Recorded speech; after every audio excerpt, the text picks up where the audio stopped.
Welcome to my blog. তো আজকে এখন সবাই যাচ্ছি ইকো পার্ক। তো এখন থেকে ব্লগটা স্টার্ট করলাম। এই দেখো সবাই, ওই যে ছোট দিদি, বর, দাদা, ভাই। তো চলো তোমরা ব্লগটা কন্টিনিউ দেখতে থাকো।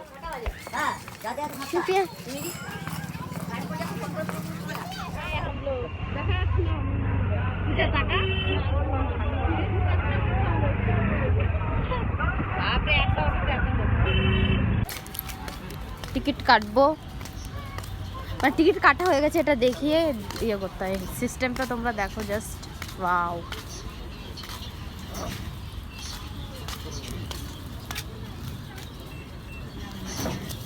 খুলে গেছে গেট। সিস্টেমটা তোমরা একবার দেখো, দারুণ। ভিতরে চলে এসেছি, এই দেখো পুরোটা ভিড়, তোমাদের পুরোটাই ঘুরে দেখাতে পারবো না, বাপরে। তো চলো আগে রিলস বানিয়ে নি, তারপর তোমাদের সাথে আবার দেখা করছি।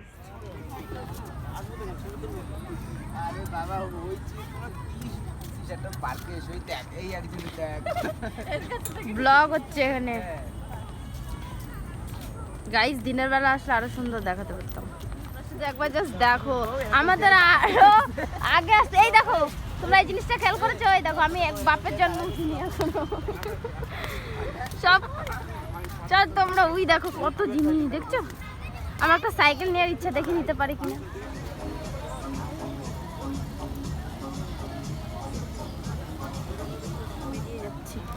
চিনি ওদিকে খুব কান্নাকাটি করছে, কি করবো আর থাকবো।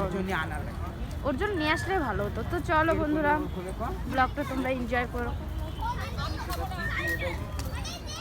তো আমি ইকো পার্কের ব্লগটা আর কন্টিনিউ করতে পারিনি, কারণ তাড়াহুড়া করেই আমি ওখান থেকে বেরিয়ে গেছিলাম। কারণ হচ্ছে চিনিকে বাড়ি রেখে গেছিলাম, আমার প্রচুর পরিমাণেও কান্না করছিল। এবার সকালবেলা ঘুম থেকে উঠে আবার মার্কেটে যাব, সেটার জন্য বলছি তোমাদের এখন রেডি হয়ে বাজারের দিকে যাব। যা মানে আমার যা আছে ও কিছু কেনাকাটা করবে, আমিও টুকিটাকি কিনবো। তো যাই হোক, তোমরা ভিডিওটা লাস্ট পর্যন্ত দেখো। আজকের ভিডিওটা খুব ইন্টারেস্টিং হবে। আর বেশি ভিডিও বড় করিনি আজকে, ছোটোই আছে ভিডিওটা, তোমাদের মজাও লাগবে। তো চলো।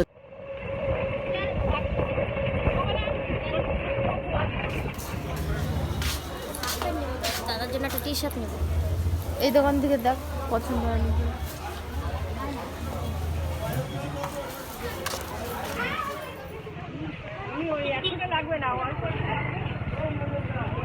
কিছু পছন্দ করলাম। এদিকে মার্কেট করতে করতে আমাদের পুরো মানে হাঁপিয়ে গেছে, এত পরিমাণে গরম। ওর জন্য আগে একটা কোল্ড ড্রিঙ্কস কিনে আগে কোল্ড ড্রিঙ্কস খেয়ে নেব। তো আজকের ব্লগটা আমার অনেকটা মিলিয়ে মিশিয়ে, মানে দুদিন ব্লগ মিলিয়ে করেছি, মানে কন্টিনিউ করতে পারিনি, কারণ আমার মোবাইলটা একটু নষ্টর দিকে চলে গেছে। চিনি একদম বাথরুম করে মোবাইলটা পুরোপুরি ভিজিয়ে দিয়েছে। খাইয়ে ঘুম পাড়ালাম, তো এখন বসে আছি। আমরাও সবাই লাঞ্চ করব। শরীরটা একদমই ভালো লাগছে না। তো তোমরা ভিডিওটা দেখতে থাকো। তো তোমাদের সাথে পরে আমি সব ঘটনা শেয়ার করব। তো এখন দীঘা যাওয়ার জন্য ধর্মতলা চলে এসেছি। এই ভিডিওটা আমি আজকেই পোস্ট করব, একটু তোমরা মানিয়ে প্লিজ নিও। আমার কথা কিছু হয়তো শুনতে পারবে না, কারণ আশেপাশে যা গ্যাঞ্জাম। তো এখন আমরা দীঘা যাওয়ার জন্য রওনা হয়েছি। তো ব্লগটা তোমরা একটু আজকের মতো ম্যানেজ করে নিও।